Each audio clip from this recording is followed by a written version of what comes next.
Pernah nggak lupa nonton konten di TikTok atau Instagram yang cuma berisi kata-kata sederhana dengan latar video random dan backsound yang pas banget sama suasananya. Misalnya quotes galau diiringi lagu mellow. Nah, konten seperti ini tuh laris manis banget di pasaran karena mudah dibuat, gampang relate, dan viralnya tuh cepet banget. Tapi, apa sebenarnya dampak negatif dan merusak konten seperti ini buat kita? Yuk, kita bahas lebih dalam. Nah, pertanyaan pertama adalah, kenapa konten quotes itu laku ya kan?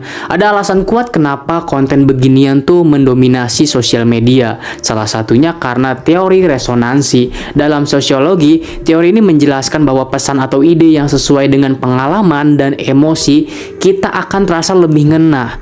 Contohnya nih, kalau ada quotes galau soal patah hati gitu, banyak orang yang merasa relate karena pernah merasakan hal serupa. Hasilnya, mereka nggak cuma menikmati, tapi juga membagikan konten itu ke orang lain.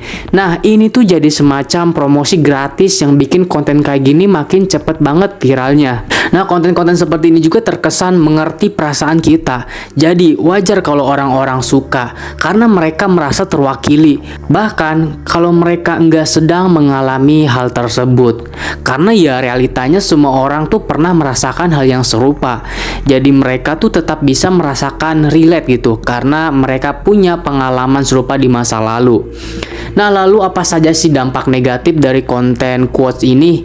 Nah, ada 3 dampak negatif nih dari konten quotes ini. Yang pertama adalah overgeneralisasi masalah.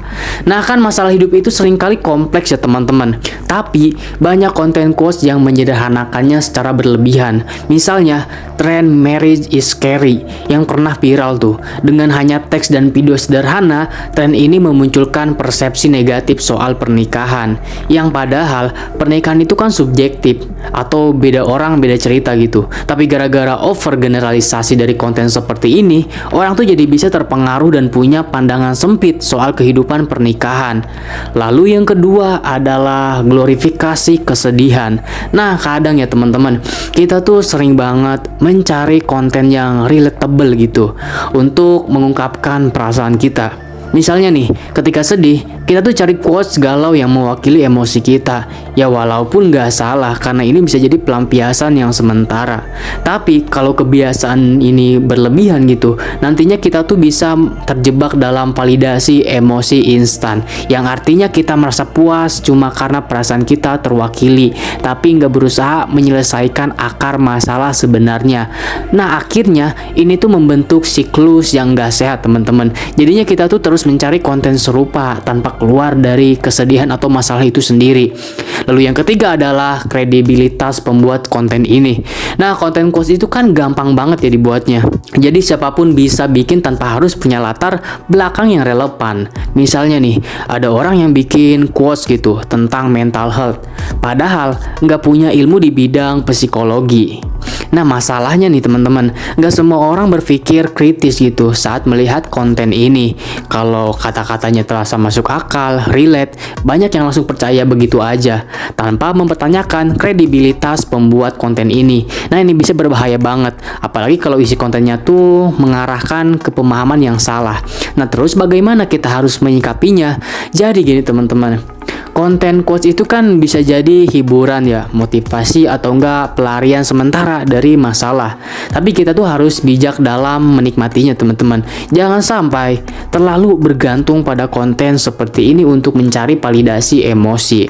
Selain itu, penting juga untuk berpikir kritis saat menemukan konten di media sosial. Jadi kalian tanyakan 3 pertanyaan ini pada diri sendiri. Yang pertama adalah pertanyaannya nih gini nih, siapa sih gitu yang ngebuat konten quotes ini?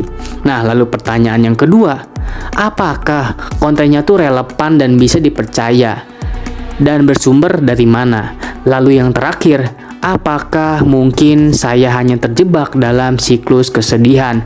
Nah, ingat, sosial media tuh punya kekuatan besar untuk mempengaruhi cara kita berpikir, teman-teman.